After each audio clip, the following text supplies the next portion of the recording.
ஒரு இடத்துல பிரச்சனை நடக்குது, ஒரு பெண் பாலியல் வன்கொடுமை செய்யப்படுறாங்க, ஃபர்ஸ்ட் போலீஸுக்கு தான் ரிப்போர்ட் போகுது. ஃபர்ஸ்ட் வந்து போலீஸ் ஆஃபீஸர்ஸ் தான் அந்த இடத்துல போய் நிற்கிறாங்க. ஃபாரன்சிக் டாக்டர் அந்த இடத்துல போய் பார்க்க முடியறதே இல்லையே. ஏன் உங்களுக்கு தகவல் லேட்டாக கிடைக்குதான்னு கேட்குறேன்.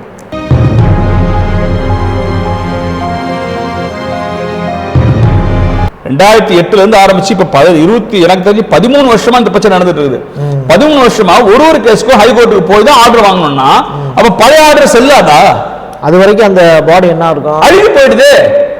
அப்ப தடயங்கள்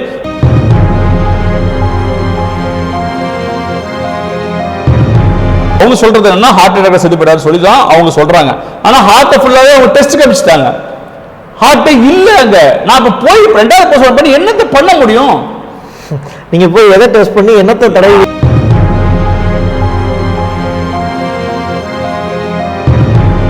விக்டிமையோ அந்த தடயத்தையோ அழிக்கணும் அப்படிங்கிறது மட்டும்தான் அந்த இடத்துல வந்து இது வரைக்கும் நடந்த விஷயமா இருக்கா? இதுல வந்து சில விஷயங்கள் சொன்னா வருத்தத்துக்கு உட்பட்டதா இருக்கும். எனக்கு அது தெரியல. இதை சமூகம் எப்படி எடுத்துக்கும், சட்டம் எப்படி எடுத்துக்கும் தெரியல. இதுக்கு எம்எல்ஏ நடவடிக்கை எடுப்பாங்க எனக்கு தெரியாது. இல்லை, நீங்க உண்மையை சொல்லுவீங்கிற நம்பிக்கையில தான் உங்களை தேடி வந்திருக்கீங்க. ஆனா நான் பதிவு பண்ண நான் வந்து என்னைக்கும் பயந்தது கிடையாது.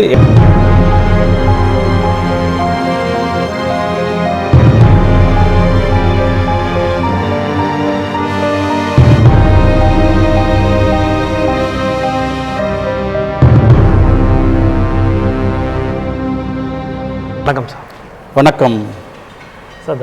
தடயம் அப்படிங்கிற ஒரு வார்த்தை, ஒரு இடத்துல கொலை நடக்குது, அதை தாண்டி வந்து ஒருத்தர் அந்த இடத்துல திருடிட்டு போயிட்டான் அப்படின்னா அவன் எடுத்துட்டு போன பொருளை தாண்டி அவன் விட்டுட்டு போன ஏதாவது ஒரு பொருள் அப்படின்னு கேட்டிங்கன்னா அந்த தடயம் அப்படிங்கிற விஷயம்தான். அந்த தடயத்தை விட்டுட்டு போனதுக்கப்புறம் அதை தேடி கண்டுபிடிச்சி அந்த குற்றவாளியை அடையாளம் கண்டுபிடிக்கிறதுல முக்கியமான ஆள் யாருன்னு கேட்டிங்கன்னா அந்த தடயவியல் மருத்துவர் தான். ஸோ ஃபாரன்சிக் டாக்டராக ஏகப்பட்ட கேசஸ் வந்து ஹேண்டில் பண்ணியிருக்கீங்க. ஒரு பவர்ஃபுல் செக்டார், அதில் வந்து ஒரு முக்கியமான ஆள் நீங்கள். உங்களை மாதிரியான டாக்டரை வந்து பேட்டி எடுக்கிறதுல பிரசாத் சிக்னேச்சர் உண்மையிலே பெருமைப்படுறோம் சார். வணக்கம். இப்போ வந்து ஒரு இடத்துல ஒரு கொலை நடக்குது, இல்லை ஒரு பெண் வந்து பாலியல் வன்கொடுமை செய்யப்படுறாங்க. அப்போ அந்த இடத்துல ஃபர்ஸ்ட் கம்ப்ளைண்ட் யார்கிட்ட போகும் அப்படின்னா ஒரு காவல்துறை போலீஸ் ஸ்டேஷனை தான் ஃபர்ஸ்ட் வந்து எல்லாரும் நாடுறாங்க. ஒரு ஃபாரன்சிக் டாக்டரோட தேவை அந்த இடத்துல எப்போ தேவைப்படும்? நீங்கள் ரொம்ப லேட்டாக தான் போகிறதா தான் இது வரைக்கும் வந்து ரிப்போர்ட் ஃபைல் ஆயிருக்கு. ஏன் இது என்னன்னா, முதல்ல சட்டம் என்ன சொல்லிச்சுனாக்க, ஒரு குற்றம் நடந்த உடனே முதலில் போய் காவல் நிலையத்தில் முதல் தகவல் அறிக்கை கொடுத்து அவங்க காவல் நீதிமன்றத்துக்கு போய் மேஜிஸ்ட்ரேட் பர்மிஷனோட, ஜுடிஷியல் மேஜிஸ்ட்ரேட் அதாவது நீதிமன்ற வழிகாட்டுதலின் பேர்ல தான் டாக்டர்கிட்ட கூப்பிட்டு வரணும். இதுதான் பழைய நடைமுறை. ஆனா லேட்டஸ்ட் சுப்ரீம் கோர்ட் ஜட்மெண்ட் என்ன சொல்லிருக்குன்னு சொன்னாக்க, அப்படி அவசியம் அற்றவை அப்படின்னு தெளிவா சொல்லிடுச்சு. ஒருத்தருக்கு ஒரு பிரச்சனை நேர்ந்த உடனே நேராகவே மருத்துவர்கிட்ட போகலாம். மருத்துவர்கிட்ட போய் மருத்துவர் பார்த்து அவருக்கு 2 வேலை இருக்குங்க. ஒன்று, அவருடைய உடல் ரீதியான ஏற்பட்ட பிரச்சனைகளுக்கு வைத்தியம் பார்க்க வேண்டிய வேலை இருக்கு. அதே நேரம் சைமல்டேனியஸ்லி அவர் வந்து தடயங்களை துளைக்காமல் தொலைந்து போக தடுத்து அதற்கு வழிவகை செய்து அதை வந்து சிறப்பாக சேமித்து அதுக்கப்புறம் போலீஸ்க்கு சொன்னா போதும் அப்படின்ற அளவுக்கு இன்னைக்கு சட்டம் மாறி இருக்குது. இது மக்களுக்கு தெரியாம போனதுதான் பிரச்சனையே.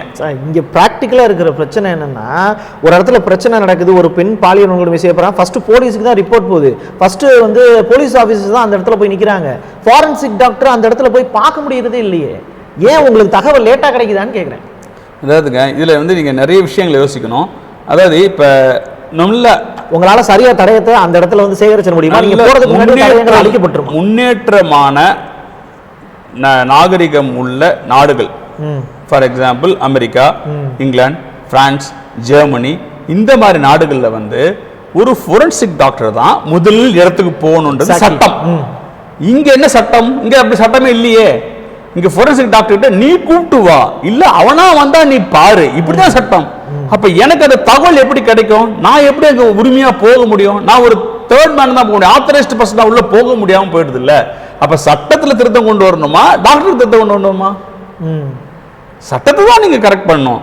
அந்த இடத்துக்கு ஒரு மருத்துவர், ஒரு அந்த அறிவியல் சார்ந்த தடய அறிவியல் சார்ந்த அறிவு உள்ள ஒரு மருத்துவர் முதல்ல சென்றால், நான் சின்ன விஷயம் சொல்றேன், ஒரு கொலை நடக்குது, அந்த கொலையில வந்து நான் வந்து என்னால எதுவுமே செய்ய முடியல, அவன் என்ன ஓவர் பண்ற அளவுக்கு ரொம்ப ஸ்ட்ராங் பர்சனா இருக்கான், நான் என்னால முடிஞ்சது கடைசியாக முடியதான் பிடிக்க முடிஞ்சது, 4 முடியை மட்டும் தான் என் கையில மாட்டுச்சு, அந்த முடி இங்க கீழே விழுந்து கிடக்குது.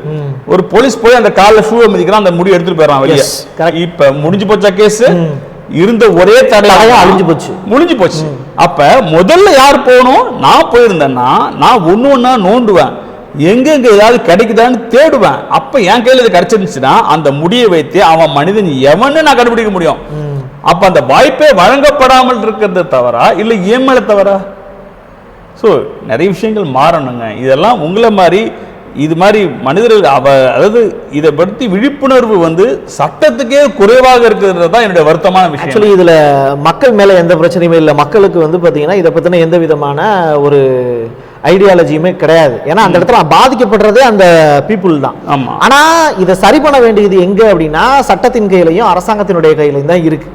இதுல என்னென்ன விஷயங்களை மாத்தணும் அப்படின்னு நினைக்கிறீங்க? ஒரு காவல்துறை அதிகாரிக்கு போறதுக்கு முன்னாடி ஒரு ஃபாரன்சிக் டாக்டர் அந்த இடத்துல பிரச்சனை நடக்கிற இடத்துக்கு போகணும், தடயத்தை சேகரிக்கணும் அப்படிங்கிற ரெக்வஸ்ட்டை எத்தனை தடயவியல் மருத்துவர்கள் இப்போ நடத்தக்கூடிய போராட்டங்களை தாண்டி அரசுக்கு ரெக்வஸ்டா வச்சிருக்கீங்க? இப்ப இது ரிவர்ஸா வாங்க, இதெல்லாம் விரும்பாத தடயவியல் மருத்துவர்கள் நிறைய பேர் இருக்காங்களே. அப்ப நான் இது எங்க யார் மேல குறை சொல்றது? ஒரு சின்ன எடுத்துக்காட்டோட தடயவியல் மருத்துவர்கள் மக்களுக்கு எந்த விதமான நன்மையும் பெருசா யாரும் ஆசைப்படலன்றதான் என்னுடைய வருத்தமே. ஒரு தடயவியல் மருத்துவரா ஒரு ப்ராக்டிக்கலாக நீங்கள் சந்திக்கக்கூடிய பிரச்சனைகள்லாம் என்ன? முக்கியமாக சொல்ல போனோம் அப்படின்னா இப்போ நம்ம பேசிக்கிட்டு இருக்கக்கூடிய இந்த டாப்பிக்கை பற்றி கூட மக்களுக்கு விழிப்புணர்வு இருக்குமான்னு தெரியாது. யார் அது தடயவியல் டாக்டர் அப்படின்னா யார், ஃபோரன்சிக் டாக்டர்னா யார் அப்படின்னு தான் கேட்பாங்க. ஸோ இந்த உங்கள் தடயவியல் மருத்துவர் ஃபோரன்சிக் டாக்டரோட முக்கியத்துவம் இந்த சொசைட்டியில் என்ன சார்? ஒரு ஆக்சிடென்ட் ஆகுது, ஒருத்தர் பைக்கில் போகிறாரு, அடிப்பட்டு விழுந்துடுறாரு, இல்லை அவரே விழுந்துறாரு, சம்திங் அடிப்பட்டுன்னா முதல் எங்கே போகிறாரு? நேராக மருத்துவமனைக்கு தான் வராரு.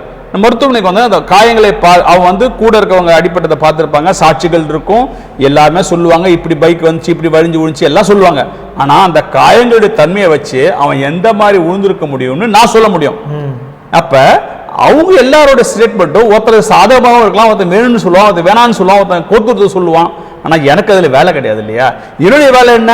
அந்த காயம் எப்படி ஏற்பட்டு இருக்குது, கரெக்டான வழி என்ன அப்படின்னு நான் சொல்ல போறேன். அப்ப அதுக்கு கோர்ட்டை பொறுத்தளவுக்கு ரொம்ப நம்பிக்கையான ஒரு சாட்சி, முதல் சாட்சி மருத்துவர்.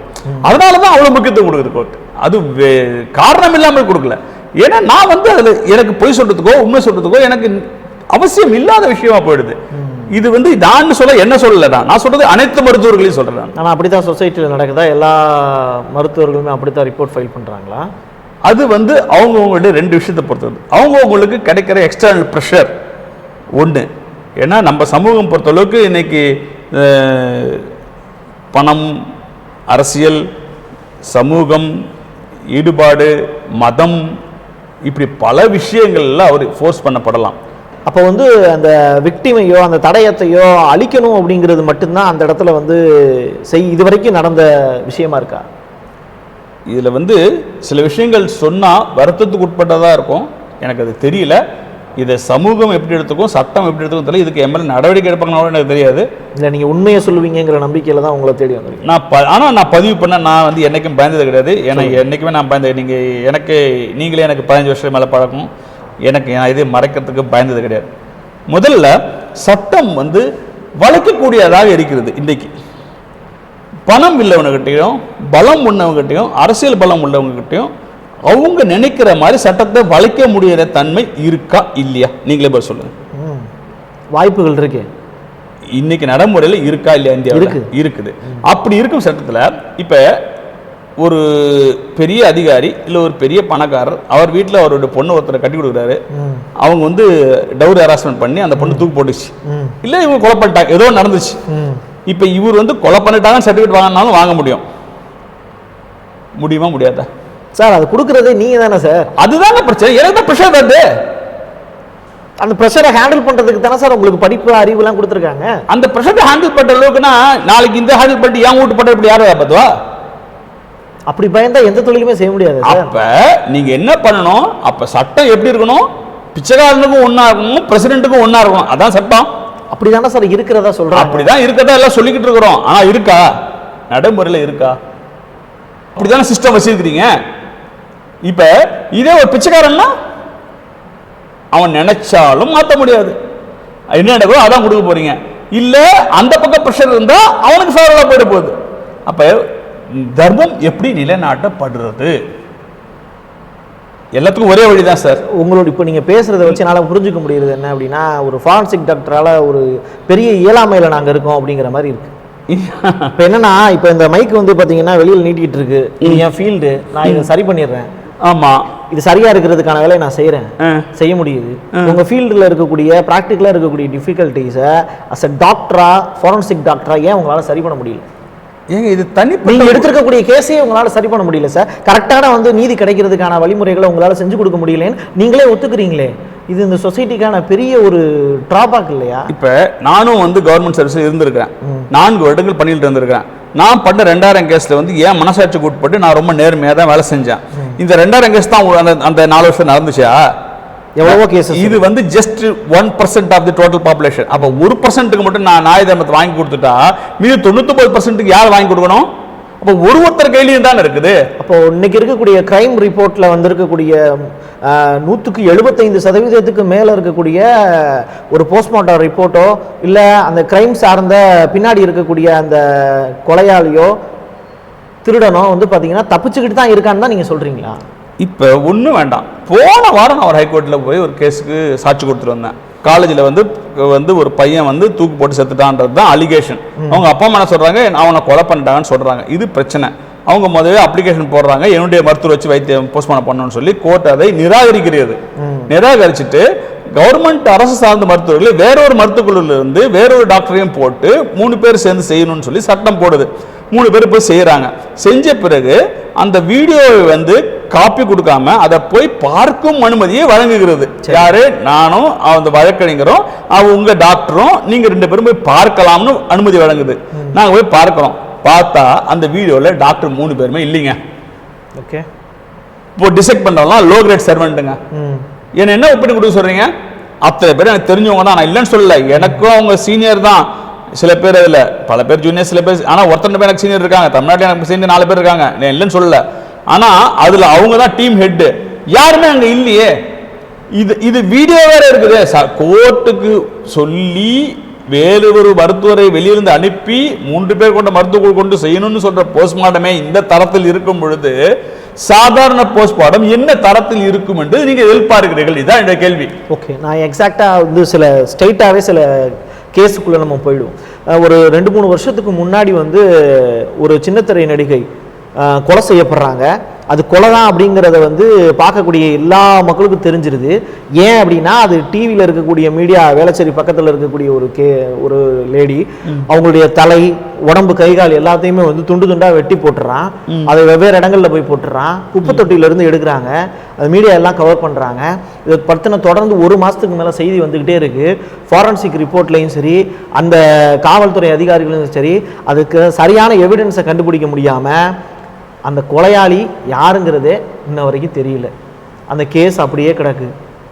அது நீங்க சொல்ற இந்த கேஸ் வந்து அந்த நேரத்தில் என் பார்வைக்கும் வந்தது. நானும் அப்போ ஒரு டிவியில் இன்டர்வியூ கொடுத்துருக்கேன் இது சம்பந்தமாக. சரி, எப்படி இதை சால்வ் பண்ணலாம் அப்படின்னு சொல்லியும் நான் இன்டர்வியூ கொடுத்துருக்கிறேன். அந்த இன்டர்வியூ இன்னைக்கு நீங்க யூடியூப்ல பார்த்தா இன்னைக்கு இருக்கும்.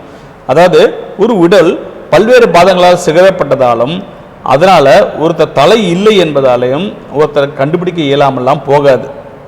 ஏன்னா நம்ம ரெக்கார்ட்ஸ் இன்னைக்கு பக்கா, ஆதார் ரெக்கார்ட் பக்காவா இருக்குது. அப்ப ஒரு மனிதன் எவன் காணாமல் போனாலும் அந்த மனிதன் எவன் காணாமல் போனான்றதை கண்டுபிடிக்க முடியும். நோட்டிஃபையபிள். 10 பேர் காணாம போயிருக்காங்க, 10 பேர் காணாம போயிருக்காங்க, இவங்க தான் இறந்து போயிருக்காங்க கண்டுபிடிச்சிட்டீங்க. கொலையாளி யாருங்கிறத எப்படி கண்டுபிடிப்பீங்க? கொலையாளி யாருன்றது சந்தர்ப்ப சூழ்நிலை வந்து அது வந்து விசாரணை அதிகாரி தானே கண்டுபிடிக்கணும். அதை நான் எப்படி கண்டுபிடிச்சு? நான் வந்து இந்த கேஸ்ல ஃபாரன்சிக் டாக்டர் சரியான வேலையை செஞ்சிருக்காங்களா அது எனக்கு தெரியாது. ஆனா எனக்கு வந்து ஒப்பீனியன்ல நான் அந்த பேட்டியில தெளிவா சொல்லியிருக்கிறேன். இந்த கை கால்கள் வெட்டப்பட்டது அவர் இறந்த பிறகு வெட்டப்பட்டிருக்க நிறைய வாய்ப்புகள் உண்டு நான் சொல்லியிருக்கிறேன். So murder. அப்ப அதற்கு மேல இறந்துட்டார்ல, இறந்த பிறகு ஒருத்தர் கையை காலை வெட்டுறாங்கன்னு சொன்னாங்க. எதுக்கு வெட்டணும்? அப்ப நோக்கம் இருக்கு. உள்நோக்கம் இல்லாமல் எந்த செயல்பாடுகளும் உலகத்தில் கிடையாது. அப்ப உள்நோக்கத்தோட அப்ப இந்த நான் ஒரு வரியிலேயே நீங்க எல்லாத்தையும் கண்டுபிடிச்சிக்கலாம். நான் அவ்வளவுதான் சொல்ல முடியும். எனக்கு காட்டப்பட்டது சில புகைப்படங்களும் சில வீடியோக்களும் மட்டும்தான். அதை வைத்து இதை யாருன்னு கண்டுபிடிக்கிறதுக்கு சில வழிமுறைகளையும் நான் சொன்னேன். அதே சமயத்தில் இந்த காயங்கள் வந்து பார்த்தாக்க இறந்த பிறகு வெட்டப்பட்ட மாதிரி எனக்கு தெரிகிறதுன்னு நான் சொன்னேன். நான் வந்து பண்ணல அந்த கேஸ். அப்ப அந்த பீசஸை வச்சு போஸ்ட்மார்ட்டம் டாக்டர் கண்டிப்பா சொல்ல முடியும். அப்ப சொல்லியிருந்தாலே ஒருத்தர் இறந்த பிறகு ஒரு பாடியை நவுத்ததே நம்ம யோசிப்போம், அது சொந்த அப்பா வந்தாலும். அப்ப அதுக்கப்புறம் வெட்டுறீங்கன்னு சொன்னாக்கா அப்ப அதுக்கு முன்னாடி நீங்க ஏதோ தப்பு பண்ணிருக்கீங்கன்னு அர்த்தம். கரெக்ட். அப்ப நீங்க அது கொலைன்றதுக்கு நிறைய வாய்ப்புகள் இருக்குல்ல. அப்ப ஏன் அந்த ட்ராக்ல நீங்க போகல? யார் யார் அவங்க கூட இருந்தா, கடைசி யார் உயிரோட பார்த்தா, எப்ப திரும்பி இறந்தாங்க, இறந்து யார் பார்த்தா, எப்ப பாடி ரெக்கவர் ஆச்சு, இந்த இன்பிட்வீன் டைம் எங்க போனாங்க, போன் எங்க டிராவல் ஆச்சு, எங்கெங்க இருந்தாங்க, யார் யார் கூட இருந்திருக்கலாம், யார் யாருக்கு உங்களுக்கு பகை, இதெல்லாம் கண்டுபிடிக்க வேண்டியது விசாரணை அதிகாரியுடைய வேலை தானங்க. அதை நீங்க கொண்டு வந்து என்கிட்ட கொடுத்தீங்கன்னா இது நடந்திருக்க வாய்ப்புகள் உள்ளதான்றதை நான் சரி செய்து கொடுப்பதானே ஏன் வேலை. அதுக்கு வந்து டிஎன்ஏ டெஸ்ட் எடுத்தா கிடைச்சிரும், சரியான அடையாளம் கண்டுபிடிச்ச முடியும் அப்படின்னு சொல்லிட்டு ரெக்கமெண்டேஷன் கொடுக்குறது யார் சார்? ஆமா, நான் கொடுத்தேன். நான் வந்து அதில் டேட்டூ மார்க் கூட இருந்துச்சு, அதை பச்சை குத்தி இருந்தாங்க. இதுவே பெரிய ஐடென்டிஃபிகேஷனுங்க. ஆள் யாருன்னு ஈஸியாக கண்டுபிடிங்க. இதே மாதிரி டேட்டூ இதே மாதிரி இடத்துல இத்தனை பேர் உலகத்தில் வந்துருப்பான்னு நினைக்கிறீங்க? மிஸ்ஸிங் பர்சனுக்கு லிஸ்ட் இருக்கு, கண்டுபிடிச்சிடலாங்க, ஈஸியாக கண்டுபிடிச்சிடலாம். நீங்கள் அந்த யார் சந்தேகப்படுற மனிதன், இப்போ சப்போஸ் நான் நாளைக்கு காணா போயிடுறேன், என்னுடைய பாடி உதிரி பாகங்கள் கிடைக்குது, என்னுடைய ரத்தம் சார்ந்த எங்கள் அண்ணன் தம்பி இருக்காங்க, அக்கா தங்கச்சி இருக்காங்க, அப்பா அம்மா இருக்காங்க, தாத்தா இருக்காங்க, மாமா மச்சான் இருக்காங்க, அவங்களுடைய டிஎன்ஏவோட கம்பேர் பண்ணாலே நான் யாருன்னு கண்டுபிடிச்சிடலாம். இது மாதிரி பெண்டிங்காக இருக்கக்கூடிய எவ்வளவோ கேசஸ் எவ்வளோ சார் தமிழ்நாட்டில் இருக்கும்? எனக்கு அதை பற்றி ஐடியா இல்லை, அதை பற்றி நீதிமன்றத்தை தான் கேட்கணும். என்னை பொறுத்தளவுக்கு என்னுடைய வருத்தமான ஒரு பதிவு என்னன்னு கேட்டிங்கன்னா, 100 கொலை நடக்குது இல்லை 100 குற்றங்கள் நடக்குதுன்னா அதில் வந்து ஒரு காலத்தில் இந்தியாவில் 6% பேர் தான் வந்து அதனுடைய தண்டனைக்கு பெற்றார்கள். மீது 94 பேர் வந்து தண்டனைகளிலிருந்து விடுபட்டு விட்டார்கள், போதுமான ஆதாரங்களால் நிரூபிக்கப்படாத ஒரே காரணத்தினால். இது போதுமான ஆதாரங்கள் நிரூபிக்கப்பட்டது ஜட்ஜ்மெண்ட். ஆனால் அதுக்கு 100 காரணம் இருக்கும். ஜட்ஜ் வந்து தப்பா சொல்ல போறதில்லை, அவர் வந்து நிறைய விஷயத்தை ஆராய்ந்து தான் அந்த முடிவை சொல்லியிருக்கிறாரு. அப்போ அங்கே அந்த அந்த 94% கொலை பண்ணலையா? அப்போ அவன் நான் 94 பேர் எப்படி செத்தான்? 194 நான் சொல்றேன் கதை. அப்போ லட்சத்தில் அவ்வளோ குற்றவாளியும் இன்னைக்கு வந்து இன்னொருத்தனை பார்த்து சிரிச்சுட்டு சந்தோஷமான பேசிட்டு, இதுதாங்க விஷயம். ரெக்கண்டட் அஃபெண்டர்ஸ், இதுதான் வந்து சட்டத்தில் உள்ள பிரச்சனையே. நீங்க கொலை செய்யும் போது தான் பயப்படுவீங்க, மாட்டிடுவோமோ போயிடுவோமோன்னு. இது நம்ம சிஸ்டம் என்ன, அரெஸ்ட் பண்றாங்க, 14 ஃபர்ஸ்ட் பர்சன் போடுறாங்க, அதுக்குள்ள அவன்கிட்ட பணபலம் இருந்துச்சுனாலோ நல்ல வக்கீல் இருந்தாலோ 14 நாள்ல வெளியே வந்துடுறான். மிஞ்சி போனா 3-14 நாள், அதுக்கு மேல அவனை உள்ள வைக்க முடியாது. ஸோ 45 நாளுக்குள்ள ஒருத்தன் வெளியே வந்துடுறான். அதுக்கப்புறம் அவன் 8 வருஷம் சுத்துறான், ட்ரையல் ரீஅப்பீல் அப்பீல்னு சுத்துறான். சுத்திட்டு ஜட்ஜ்மெண்ட் வந்த பிறகு பார்த்தாக்க போதுமான ஆதாரங்கள், ஏன்னா சாட்சிகளை விலைக்கு வாங்கிக்கிறார்கள். அதுக்குள்ள இந்த சாட்சி அப்படிங்கிறது கலைக்கப்படுறதை தாண்டி தடயங்கள் எப்படி சார் அளிக்கப்படுது? சார் தடயங்கள் அறிவிக்கப்படுதுன்னு பார்த்தீங்கன்னா சில விஷயங்கள் வந்து நீதிமன்றம் வந்து இன்னும் கொஞ்சம் ஊர்ந்து கவனிக்கணும். ஒரு கொலை செய்கிறவன் கோவத்தில் கொலை செய்கிறவன், ஆத்தத்தில் கொலை செய்கிறவன், இல்லை வஞ்சன்ஸை கொலை செய்கிறவன், பிளான் பண்ணி கொலை செய்கிறவன் புதுசாக செய்யவே மாட்டான். நான் என்னைக்கும் சொல்கிறேன், மனித மனநிலையை வச்சு சொல்கிறேன். நான் ஒரு ஃபோரன்சிக் சைக்காட்ரிஸ்ட், மனித மனநிலையை பற்றி எனக்கு தெரியும். ரெக்கரண்ட் அஃபெண்டர்ஸ், ஒரு தடவை தப்பு பண்ணிட்டேன், நான் ஈஸியாக வெளியே வந்துடுவேன், அடுத்த டைம் பிளான்டாக தப்பு பண்ண ஆரம்பிப்பேன். இது பண்ணாதே எனக்கு சொல்லி கொடுத்துட போறாங்க. யாரு? லாயர். இப்படி பண்ணதால தான் இந்த டைம் மாட்டினேன், அதுக்கே நான் வெளியே கொண்டுட்டேன், அடுத்த டைம் இப்படி உஷாரா பண்ணுன்ற. நான் ரெக்கரண்ட் அஃபெண்டர் ஆடுறேன். பல ரேப் கேஸ்ல பாத்தீங்கன்னா எவங்க முதல்ல ரேப் பண்ணுவானா, பல டைம் ரேப் பண்ணுவானா, பிடிக்க முடியாது, அவனுக்கு நல்லா தெரிஞ்சுதான் ரேப் பண்றான். ஏன் பிடிக்க முடியல? பிடிக்க முடியலனாக்க லாக்குனே in the law, system of investigation and the forensic side. எல்லாருமே நான் தடயம் ஏன் எப்படி அடிக்கப்படுதுன்னு தான் நான் கேட்கிறேன் உங்கள்கிட்ட. எப்படி அழிக்கப்படுதுனாங்க, அதாவது தடயம் அப்படின்றது சில நேரங்களுக்கு மட்டும் இருக்கக்கூடிய ஒரு விஷயம். எந்த ஒரு கேஸ்லையுமே அந்த இடத்துக்கு போய் எந்த மருத்துவரும் பார்வையிடுவதே கிடையாது, அதுக்கு தேவைப்படுறதும் கோர்ட் ஆர்டர்ஸ் கிடையாது. இதுக்கு வந்து காவல்துறை அதிகாரி என்கிட்ட வந்து மனு கொடுக்கணும், அந்த இடத்த நீங்கள் வந்து பாருங்கள், எனக்கு சில விஷயங்கள் நீங்கள் அதனால் ஹெல்ப் பண்ண முடியும்னு அவங்க என்கிட்ட கேள்வி கொடுக்கணும் லெட்டர் வழியாக. இன்சிடென்ட் நடந்து எவ்வளோ நேரம் கழிச்சு? அவங்க வந்து போஸ்ட்மார்ட்டத்துக்கு அப்புறம் தான் வராங்க, அப்போ தான் வராங்க, அடுத்த நாள் வந்துடுறாங்கன்னு வச்சுக்கோங்க. அவங்க எங்கிட்ட ரிக்வஸ்ட் கொடுத்தா தான் நாங்கள் போக முடியும். அந்த ரிக்வஸ்ட்டு 99% கொடுக்கப்படுவதில்லை. ஏன்னு கேட்டால் 20 வருஷத்துக்கு மேலே இந்த ஃபீல்டில் வந்து ட்ராவல் பண்ணியிருக்கீங்க. உங்களுடைய இந்த லைஃப் டைமில், உங்களுடைய இந்த பயணத்தில் நீங்கள் சந்தித்த பெரிய பிரச்சனைகள் என்ன அப்படின்னு, ஒரு ஃபாரன்சிக் டாக்டராக நீங்கள் சந்தித்த பெரிய பிரச்சனை என்ன அப்படின்னு நினைக்கிறீங்க? சாதிக் பாஷா கேஸை தவிர்த்து சொல்கிறேன். நான் இப்பயும் சொல்கிறேன், சாதிக் பாஷா கேஸ் உட்பட எந்த கேஸ்லையுமே எனக்கு எந்த பிரச்சனையும் வந்தது கிடையாதுங்க. என்னை பொறுத்தளவுக்கு இந்த மக்கள் சொல்கிற மாதிரி ஒரு வெளியிலேருந்து ஒரு பொலிட்டிக்கல் இன்ஃப்ளூயன்ஸு மனிதர் இப்படிலாம் வந்து எந்த டாக்டரையும் யாரும் சீண்ட மாட்டான். எப்பவுமே நீங்க ஒரு இடத்துக்கு போறீங்கன்னா கூட ஒரு இடத்துல வந்து ஒரு ஆஃபீஸர்கிட்ட வேலை நடக்கணும் கூட அந்த ஆஃபீஸர் யாரு என்ன அவன் காசு வாங்கணும் எவ்வளவு அவங்க விசாரிக்காம உள்ள போறது கிடையாது. இவ்வளவு காசு தான் வேலை செய்வான்னு சொன்னாதான் நீங்க அவன்கிட்ட போக போறீங்க. இவன் காசை பார்த்தா செருப்பாடி பண்ணான்னு சொன்னா நீங்க அந்த பக்கமே போக போறது இல்லை. ஏன்டா நொழுந்த வாயா இருக்கணுன்ற மாதிரி நீ போய் நம்ம மாட்டணும் அப்படின்றது தான் எல்லா மனிதனுடைய நோக்கமுமே. எனக்கு வந்து என்னுடைய வாழ்நாளில் எல்லாருமே சொல்லுவாங்க இந்த கேள்வி நீங்க மட்டும் இல்லை, என்கிட்ட பல பேர் பல முறை கேட்டுக்கிறாங்க. என்னுடைய வாழ்க்கையில என்கிட்ட எந்த ஒரு கேஸுக்கும் ஒரு ரெக்கமெண்டேஷனோ ஒரு பிரச்சனையோ எனக்கு வந்ததே கிடையாதுங்க. ஒரு ஃபாரன்சிக் டாக்டரை எப்போ வந்து மக்கள் போய் அணுகணும்? ஃபஸ்ட்டு வந்து ஒரு இன்சிடென்ட் நடக்குது, ஒரு பிரச்சனை நடக்குது, இல்லை ஒரு பாலியல் வன்கொடுமை நடக்குது, ஒரு கொலை நடக்குது அப்படின்னா ஃபஸ்ட்டு காவல்துறையை தான் நாடி போகிறாங்க.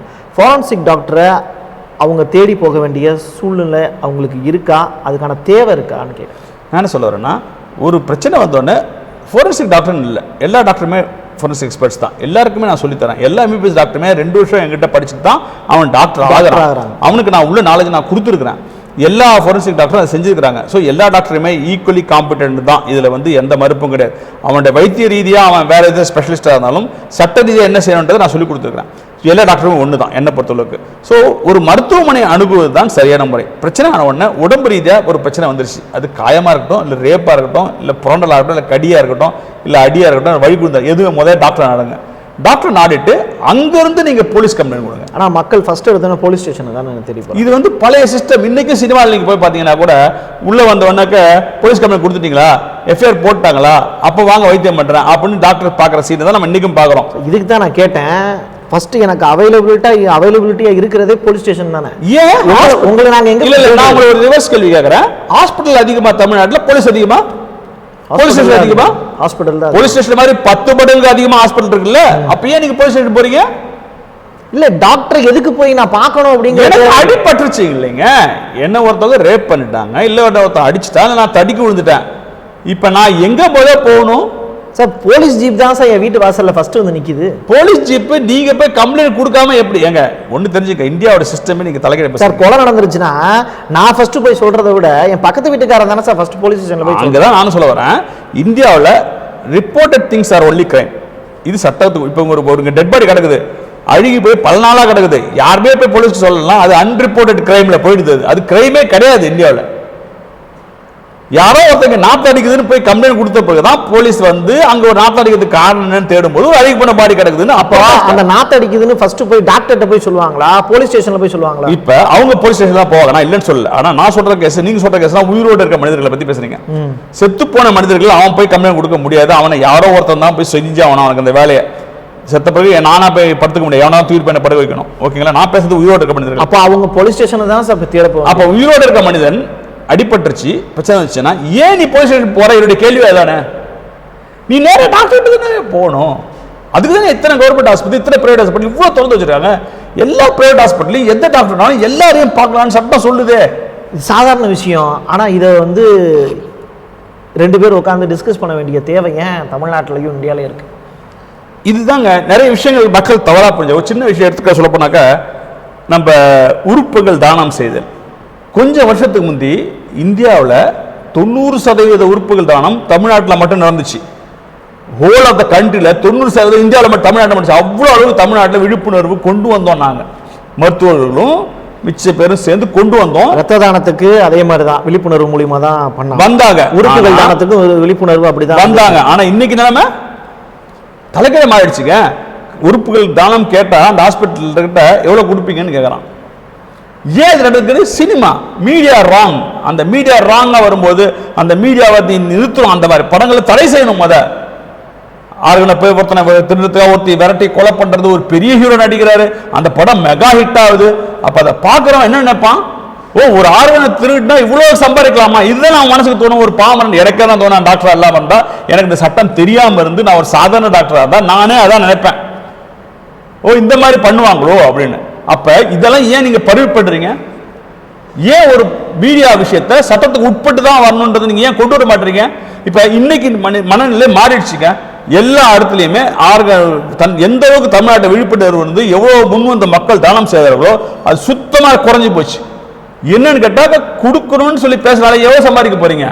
எவ்வளவு எனக்கு கொடுப்பீங்க? அடுத்த கேள்விங்க இது. இன்னைக்கு இருக்கிற இந்த தடயவியல் துறை சார்ந்த படிப்புகள் பற்றின விழிப்புணர்வு அப்படிங்கிறது மாணவர்கள்ட்ட ரொம்ப குறைஞ்சிருச்சு. கிடையாது, மாணவர்கள்ட்ட அதிகமாக இருக்குது.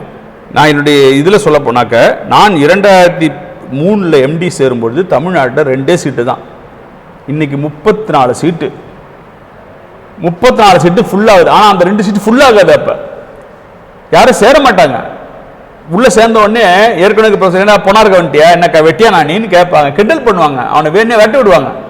ஆனால் இன்னைக்கு அப்படி கிடையாது. 34 சீட்டு ஃபுல்லாகுது.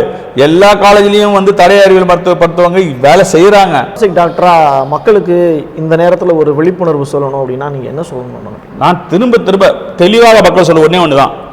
எந்த குற்றங்கள் தான் சரி, உங்களுக்கு ஒரு சந்தேகம் இருக்குன்னு சரி, நீங்கள் நிச்சயமாக அனைத்து மக்களும் ஒருங்கிணைந்து சொல்ல வேண்டிய ஒரே விஷயம், என் சார்பாக ஒரு மருத்துவர் அங்கே இருக்க வேண்டும். அது எந்த கேஸ்னாலும் சரி, அடிதடி கேஸ்னாலும் சரி, ரேப் கேஸ்னாலும் சரி, மர்டர் கேஸ்னாலும் சரி, எதுனாலும் சரி, என் சார்பாக. ஏன்னா ஓ மனசை திருப்திப்படுத்தணும். கவர்மெண்ட் ஆர் பிரைவேட், அது யாருனாலும் வச்சுக்கிறாங்க. ஏற்றுக்கொள்ள கிரைம் ரிப்போர்ட் நடக்கும்போது அந்த இடத்துல வந்து மக்கள் சொல்லணும், இந்த இடத்துல வந்து என்னுடைய டாக்டர் ஒருத்தவங்க இந்த இடத்துல இருக்கணும். அப்பதான் அவன் திருப்தியா போவாங்க. அவனுக்கு சந்தேகம். நீங்க வந்து என்ன நம்புறீங்கன்னா என்னதான் நம்புவீங்க? ஊர்ல கொண்டு நம்புவீங்களா? நீங்க நம்ப மாட்டீங்கல்ல. அப்ப என்ன நீங்க நான் சொன்னதான் நீங்க கேட்பீங்க. எத்தனையோ கேஸ்ல நான் போய் கடைசியில் ஒண்ணுமே இல்லைன்னு சொல்லி நான் வந்து சொல்லி பாடி எடுத்துட்டு போயிருக்காங்க. 10 நாள் அராப்பராட்டம் பண்ணி பாடி எடுக்காம இருந்தவங்க கூட நான் போஸ்ட்மார்ட்டம் முடிஞ்சு வந்து ஒன்றும் பிரச்சனை இல்லைங்க, நீங்க எடுத்துட்டு போங்கன்னு சொல்லி எடுத்துட்டு போயிருக்காங்க. அப்ப அவன் என்ன நம்புறான்ல, அவங்க சொன்னதான் நானும் சொன்னேன். ஆனா அவன் என்னதான் நம்புறான். அப்ப என்னதானே நீங்க உள்ள விடணும், ஏன் அதை தடை செய்றீங்க? ஓகே, இந்த இடத்துல வந்து இவ்வளவு நேரம் வந்து ஃபோரன்சிக் டாக்டரோட வேலை என்ன, அவங்களுடைய முக்கியத்துவம் என்ன, அவங்க சந்திக்கக்கூடிய பிரச்சனைகள் என்னென்ன, ரெண்டாவது ஒரு நேர்மையான ஒரு ஃபோரன்சிக் டாக்டருக்கும் ரெண்டாவது போலியான ஒரு ஃபோரன்சிக் டாக்டருக்கும் இருக்கக்கூடிய வேறுபாடுகள், இது எல்லாத்தையுமே மக்களுக்கு சொல்லியிருந்தீங்க. ரெண்டாவது மக்களுக்கு இருக்கக்கூடிய தேவையான விழிப்புணர்வுகளையும் பதிவு பண்ணியிருந்தீங்க. உங்களுடைய இடைவிடாத பணிகளுக்கு மத்தியில் இந்த மாதிரி சிறப்பான ஒரு விழிப்புணர்வுக்கான ஒரு இன்டர்வியூவாக நீங்கள் பிரசாத் சிக்னேச்சர் கொடுத்ததுக்கு மிக்க நன்றி மிஸ்டர் டேகால் சார். ரொம்ப நன்றி சார்.